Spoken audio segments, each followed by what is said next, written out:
I wasn't here after October 7th on the campus. I'm sure the protesters were all very upset at the fact that Hamas went into Israeli communities and baked babies in ovens, raped women, assassinated elderly people in very brutal ways. I'm sure they were very upset about that and were out. Oh, no, they weren't. That's right. They didn't care about that. They were completely fine with those massacres happening, and they had no concern about that.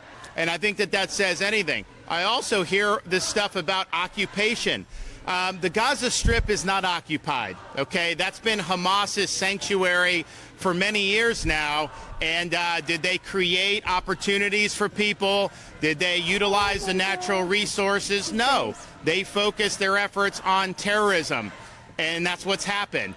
And so much of this is just such a farce that it's just kind of embarrassing to even hear some of this nonsense. Oh, my gosh. That is so great. So that's Florida Governor Ron DeSantis, who went to an encampment. He straight up went to the encampment, set up the little podium, had the mic, put it up on the PA system, and just blasted these people. Just blasted them.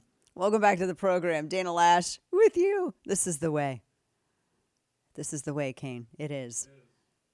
It's the way. I love that he was looking right at, they were right in front of him. You can see, if you're looking at the video, and I've tweeted it on X, and Juan just showed you on the simulcast of the radio program, if you're watching the simulcast as well, the video component of the radio program, you can see in the glass doors behind DeSantis, reflected in those doors, you can see those protesters right in front of him.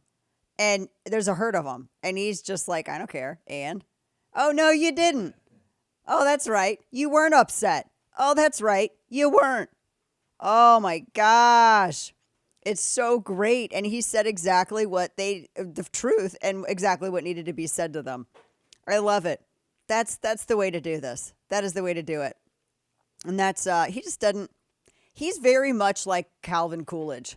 Because Calvin Coolidge, historically, and I've read there's a couple of really good biographies about Coolidge out. And I had one that I read like 10 years ago. And I was entertained by the way in which everybody remembered Coolidge. And that they said that he was, Silent Cal. And he wasn't one for theatrics.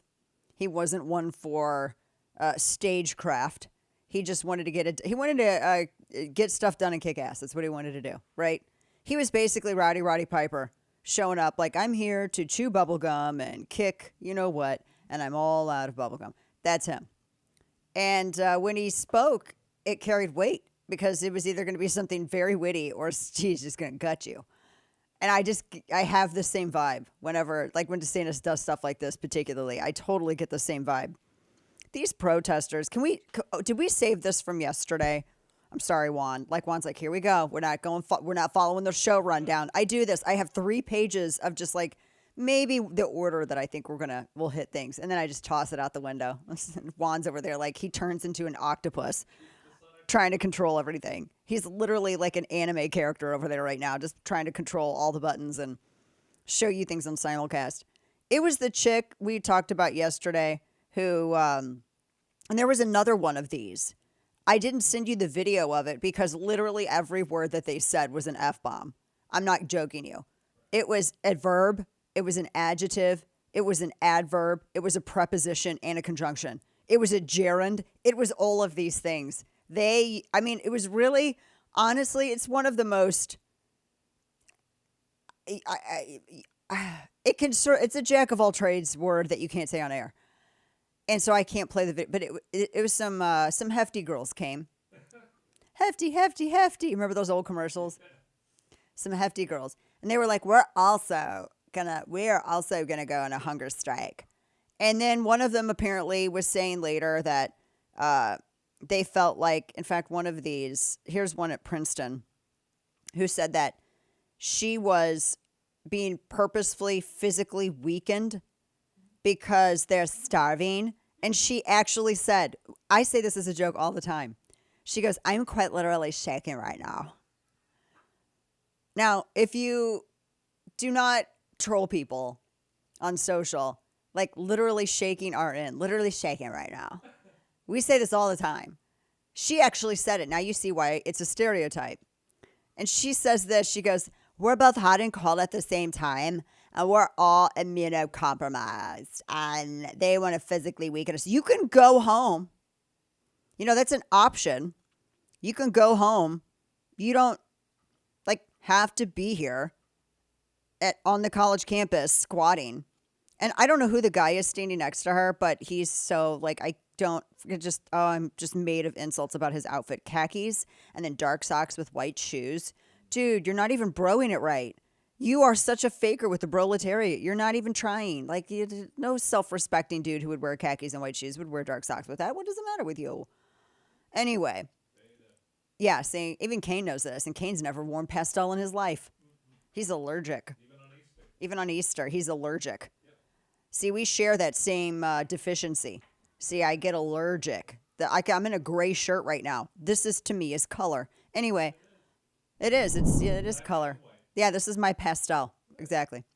So they're saying we're compromised. I just feel like a lot of them, a hunger strike would do them well.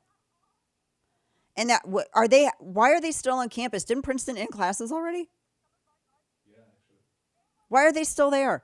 Go home, you losers. Go home. Did you see the headline of the, let me pull this up. I have it on the rundown, I believe.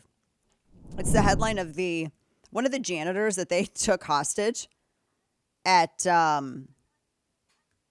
Columbia. He said that he was too scared to go back. That he was too scared to go back to work with all the people there. He said he was too nervous. It scared him. He didn't want to go. He didn't want to go back and he was one of the ones that they would not allow to leave the building. Yeah, so I like that DeSantis showed up and ripped them all a new one. They deserved it. Now, D.C. police, audio soundbite 11, began clearing the protest camp at George Washington University. They finally began cleaning up the trash. Here's some of that. Listen. Started yesterday evening. Got their bikes. And then these people that willingly run up to cops and they get sprayed in the face. So with their little surgical masks on. These people are so goofy. We're just going to huddle together. The police, by the way, are more diverse than the protesters. Have you noticed this? The police force is way more diverse at every single one of these protests I've seen than the actual protesters. Yeah, and it gets even worse. Sometimes they all wear the same thing and then they're all in the same tents. Like, there's literally no diversity in these groups. No, they're just... These protesters, stop making white people look bad. Stop it.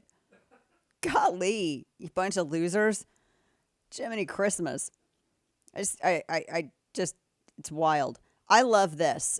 Speaking of really good sound bites. So Brian Mast was asked by Codepink. Now, if you're wondering what Codepink is, no, it is not a menstruation product. Yeah, it's not one of those fresh products either. Codepink is a group of haggard cougars that get together and denigrate soldiers, denigrate our servicemen and women, and aggravate lawmakers while denigrating servicemen and women. And they love themselves some terrorists, right? And none of them have ever met a bottle of hair conditioner. None of these women ever. I mean, for the love, just the size of a dime. And anyway, one of them seized upon lawmaker Brian Mast in the Capitol yesterday. And I approve of his answer here when he was asked a question. Listen to this. That Hamas has agreed to a ceasefire. Do you think Israel should agree? I think Israel should go in there and kick the out of them. Just absolutely destroy them, their infrastructure, level anything that they touch. Clear enough? Congressman, the world is calling for a ceasefire. You used to say Hamas won't agree to a ceasefire. Hamas had just agreed. It was a proposal put forward by Egypt, Qatar. You know, CIA Director William Burns has been there negotiating. You know what? If there's an American held or somebody else being held, there should be every expectation that Americans come and kill them as well. If there's an American being held, we should go kill the people that are holding them. Why are you so hateful? It's not hateful. It is, because my people are Palestinian. You're killing my people with our tax dollars. And you saying that Those everything people should associate themselves with terrorists. They shouldn't vote terrorists into office. We keep like saying Hamas. to you, They the should Israel majority is the of our terrorist. children- Palestinian Islamic Israel I like is his the answer. terrorist. He's like, no, I hope they just beat the, you know what, out of them. These are the same women that have been doing this for forever. These women are like vampires. They have lived forever. They look like this when I was a teenager. It's weird, right? I'm not trying to be mean. I'm just saying. Isn't that what they do? There's just a bunch of haggard old cougars, and they get mad over servicemen and women. They don't actually support our troops. They don't, they conflate. Why are you laughing? They do. Oh, you say cougars. Yeah. It's funny to me. Yeah. Should I say pumas? Bunch of haggard old pumas. Is that better? Is that a better cat? Yeah, maybe. Okay. Maybe.